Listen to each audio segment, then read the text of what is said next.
Okay, ladies and gentlemen, you are welcome. So in this video, we are going to look at the MCQ on chemical equilibrium. Don't forget to subscribe and join my YouTube community. Question 1. A reaction is given by small a capital A plus small b capital B is equal to small c capital C plus small d capital D. How do you represent an equilibrium constant? So remember, ladies and gentlemen, equilibrium constant is expressed as a ratio of the concentration of products by the reactants. The concentration of product by the reactant. So therefore, Kc, now Kc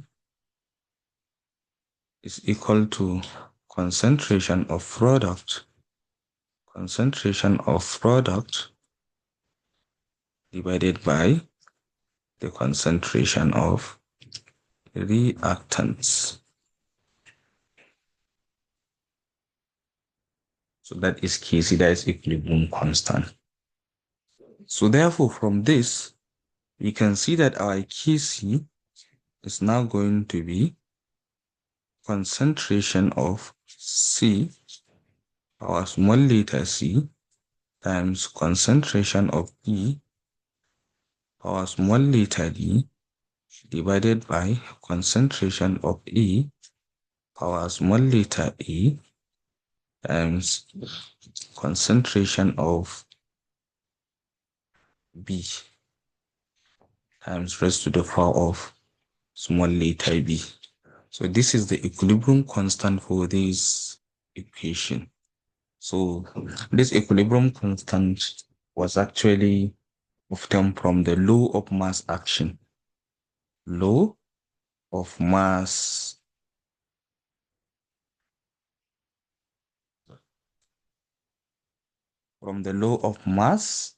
action.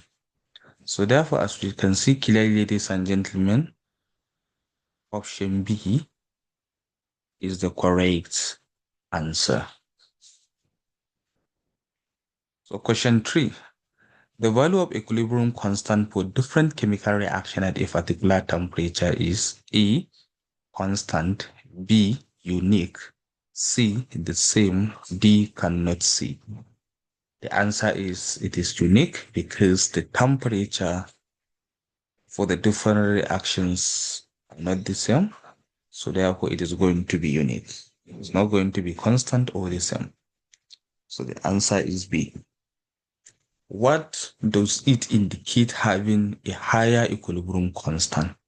So when you have a higher equilibrium constant, that is higher or high Kc.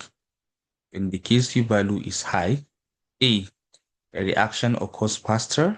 B, the rate of backward reaction is faster. C, both the backward and forward reactions are equal. D, reactions may be slower than usual. So the answer is E. That is, the reactions will occur faster. So whenever Kc value is high, so it means that the reaction is going to occur at faster rates. And when the Kc value is low, it means that the reaction is small or is lower. It means that the reaction rate will also be very slow. So then the equilibrium constant for a reaction is 20 units and the equilibrium constant of all the reaction is 30 units. So when both the reactions are added off together, then the equilibrium constant of the resultant reaction is given by, so let's say you have two reactions and they have their own different equilibrium constant. So after the reaction are adding off, how are we going to get the resultant equilibrium constant? So to get the resultant equilibrium constant, we are going to have K1 as the equilibrium constant for the first reaction. And then we are going to have K2 as the equilibrium constant for the second reaction. So therefore, to get the Kc value for the resultant, so the resultant, let me take it like that, the resultant Kc is going to be equilibrium constant of the first reaction times equilibrium constant of the second reaction. So therefore, for the first reaction, the unit is 20, and then for the second reaction, the unit is 30. So therefore, to get the resultant equilibrium constant, we are now going to say 20 times 30. So 20 times 30, this is going to give us 600 units for the two reactions. So therefore, the answer is B. Question 5. If the initial concentration of reactant in a reaction increase, then the equilibrium constant A also increases, B decreases, C remains constant, D may increase or decrease. So you see, if the initial concentration of the reactant, let's say you have the reactant and then the initial concentration of the reactant in a reaction increase. So what will happen to the equilibrium constant? So here we are talking about the reactant. And remember that the equilibrium constant is the ratio of the concentration of the products and that of the reactant. But the Kc usually use a final concentration, not the initial. So that is why the reaction will still remains constant. So if we use activities in place of molar concentration in equilibrium constant expression, then what is the dimension of K? A, it becomes dimensionless. B, the same unit of molar concentration. C, unit are related to the activity. D, cannot predict it. So here you see if activities are used in place of the molar concentration in an equilibrium constant expression, then what is the dimension of K? You have 3 seconds to answer this. 3 seconds. A, it becomes dimensionless. B, same unit of molar concentration, the unit related to the activity, and then D, cannot predict it. The answer is A. It will becomes dimensionless. So now, what is the equilibrium constant of the following reaction? 4 molecules of ammonia react with 5 molecules of oxygen to produce 4 molecules of nitrogen 2 oxide plus 6 molecules of water. So what will be the equilibrium expression constant of this equation?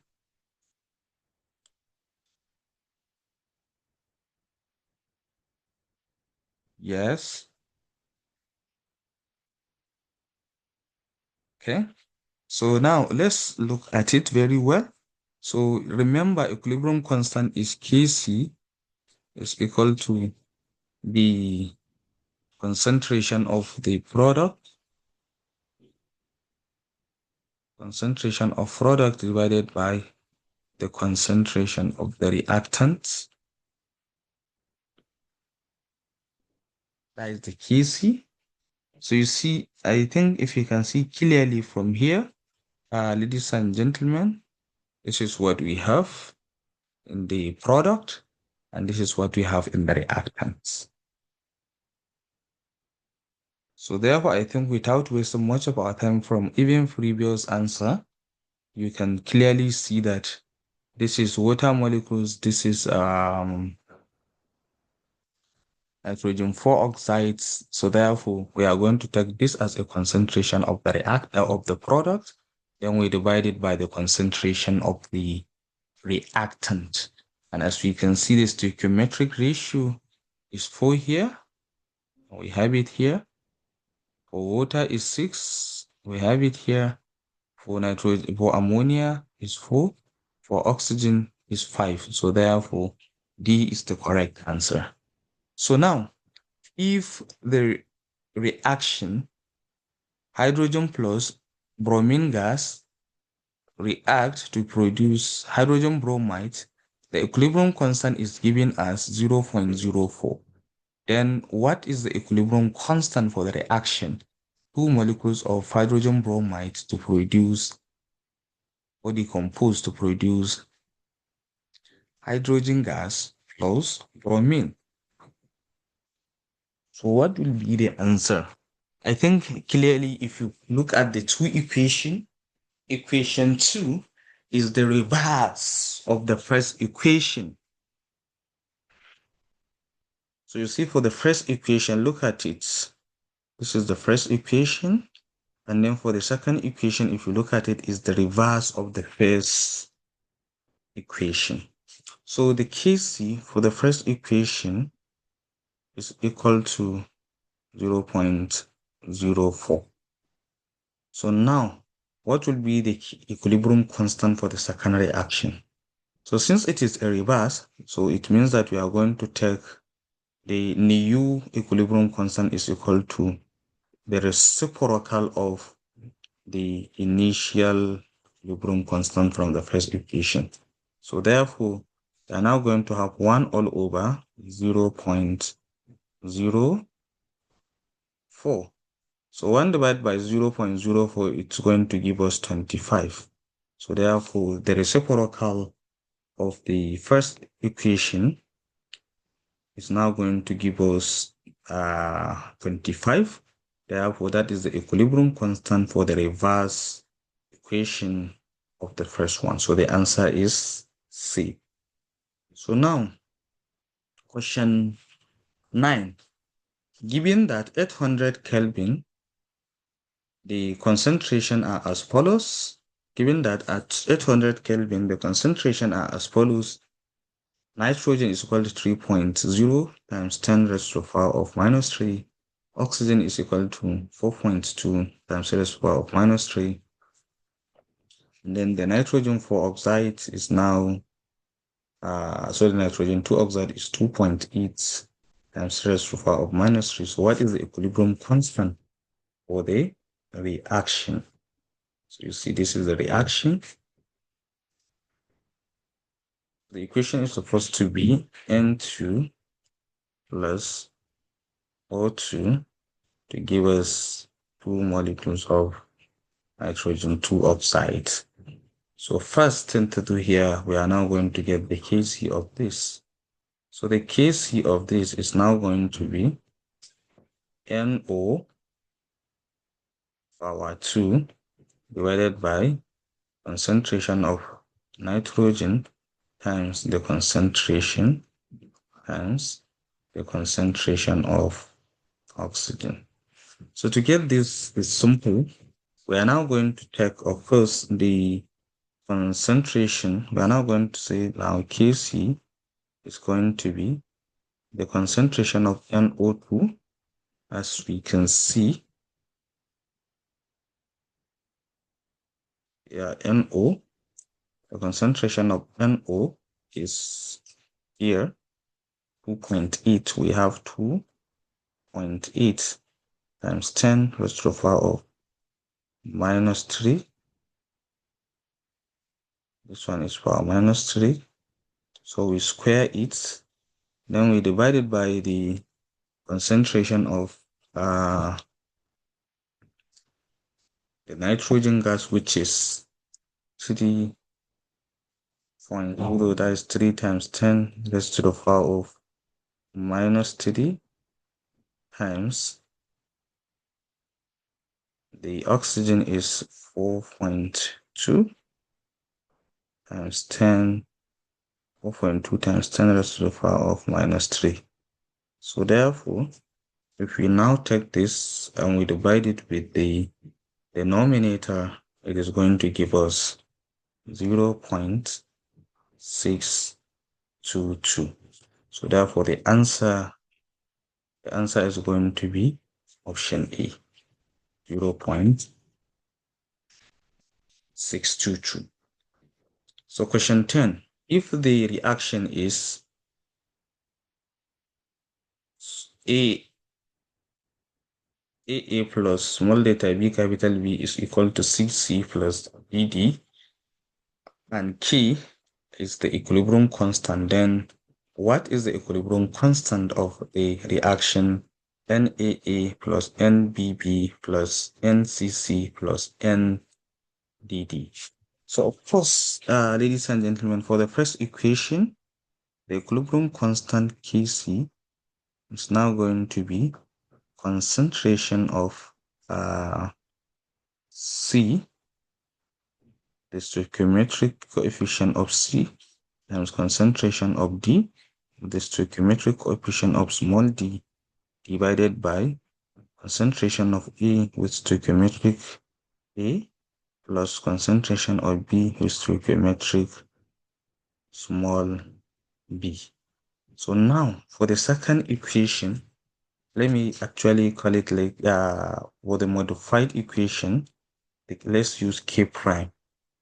K prime is the equilibrium constant for the modified equation, so it's now going to be concentration of C, and here we have NCC, so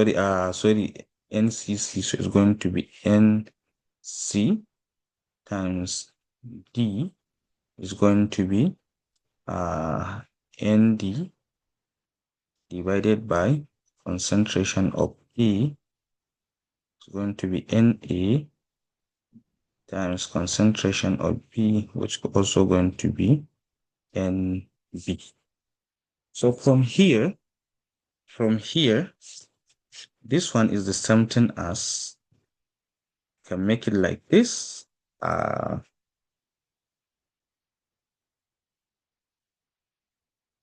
Concentration of C times concentration of D divided by concentration of A times concentration of B. So if you look at this, N is all common, so you can make it N here. So therefore, if you look at this is Kc, we can even make it as Kc as normal. So therefore, everything that is here is the same thing as this Kt.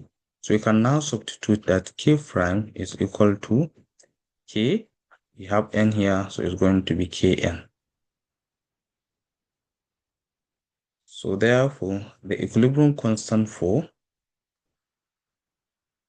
this second equation is going to be Kn. So therefore, the answer is C. So a reaction is reversible because reactants are reactive, products are reactive, products are stable, reactants are stable. So you see, actually, in the case of irreversible reaction, it is only the reactant that is active to produce a product. But for the reversible reaction, the products and the reactant are all active. So therefore, it is reversible because the product are also active, trying to convert back to generate reactant. So the answer is C. Sorry, the answer is B. Question 12. Large value of Kc means that at equilibrium. So when you have a reactions and you have a larger Kc value, it means A, there are less reactant and more product. B, more reactant and less product. C, the same. And D, none. The answer is A. You get large value of Kc when you have more of the concentration of product and less of the concentration of the reactant. So therefore the answer is E. But if you have more of the reactant and less of the product, the Kc is going to be small. Okay, now 13. The exchange to nitrogen gas react with hydrogen gas, iodine gas. Hydrogen gas react with iodine gas to produce two molecules of hydrogen iodide can be increased. A, by increasing pressure. B, increasing product. C, increasing temperature. D, adding a catalyst. So first, if you look at the volume of reactant and the product, at the reactant you have 2 moles, and in the product you also have 2 moles, which means that there are 2 volumes of reactant and 2 volumes of the product.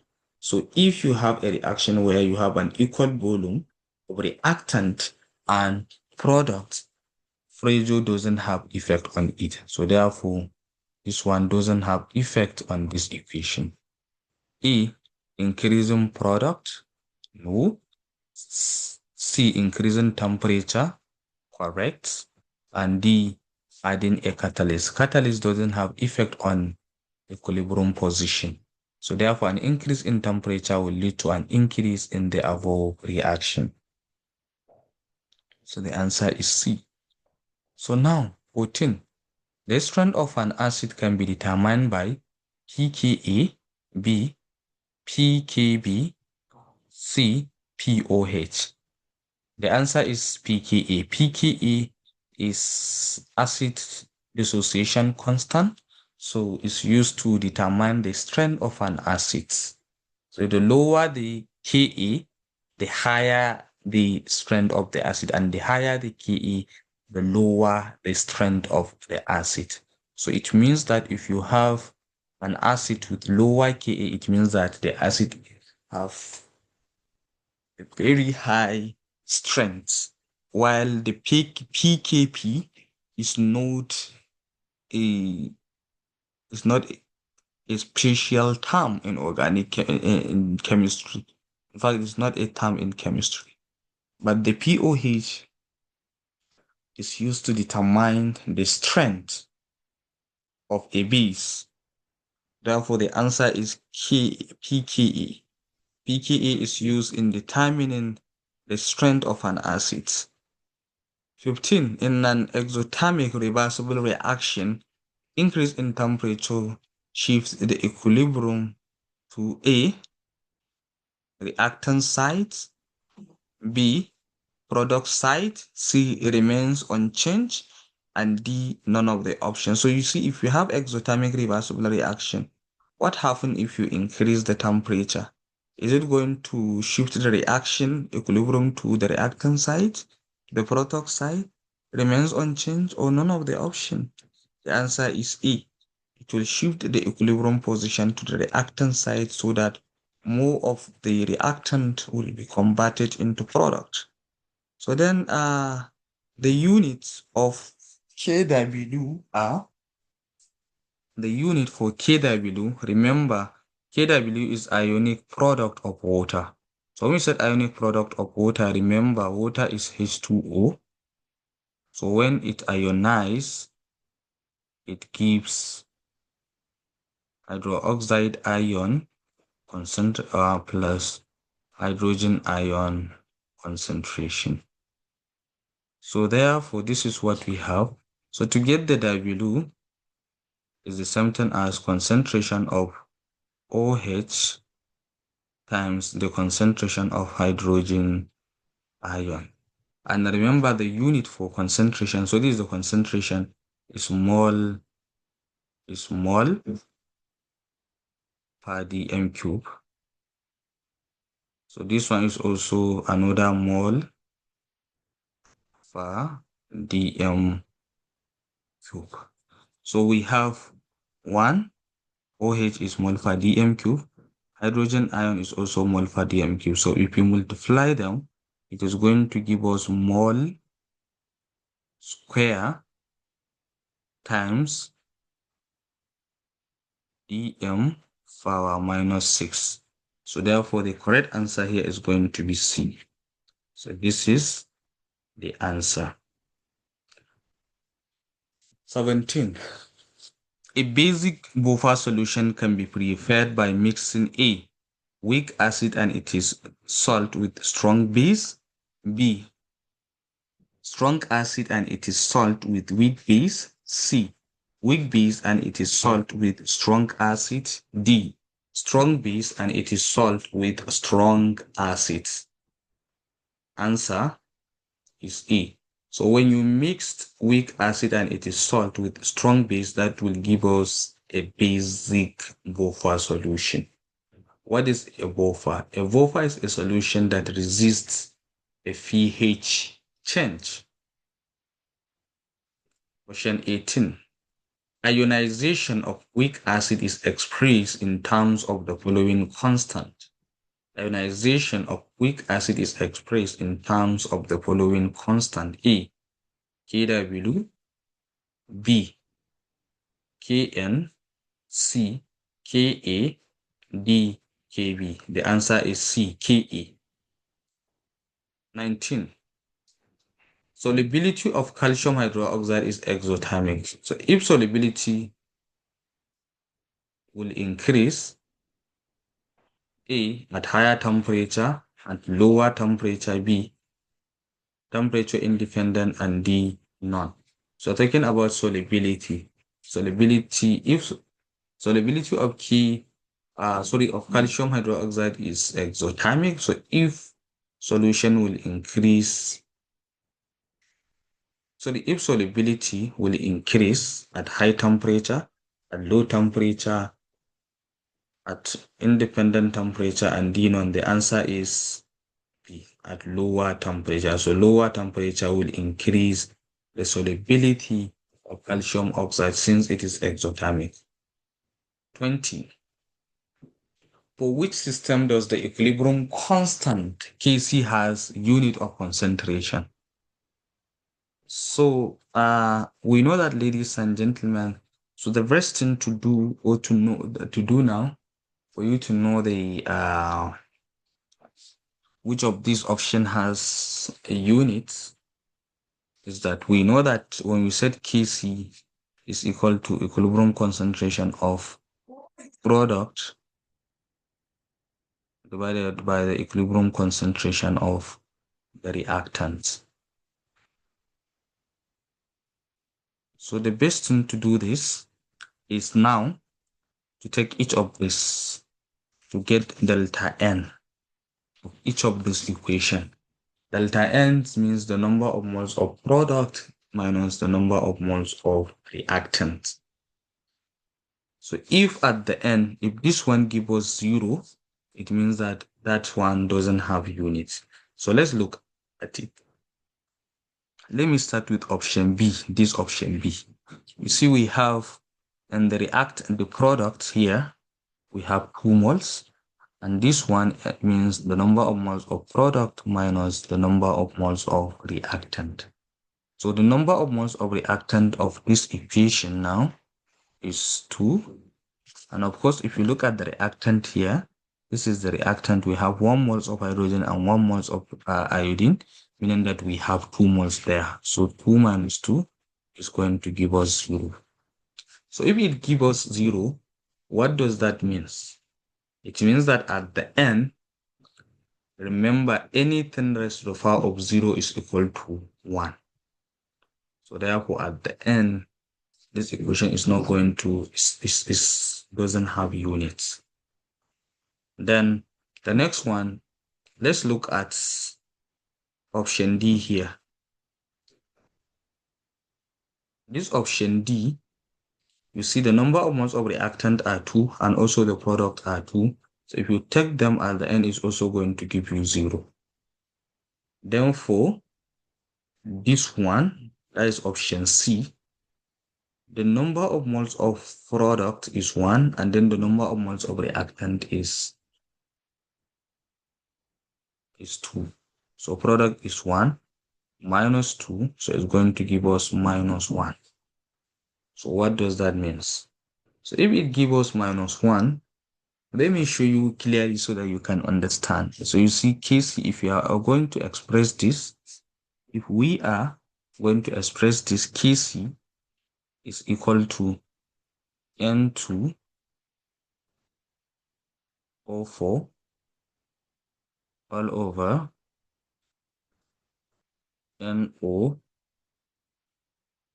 2. Then we have 2 here. So what does that mean? The unit for this is mole per dm cube.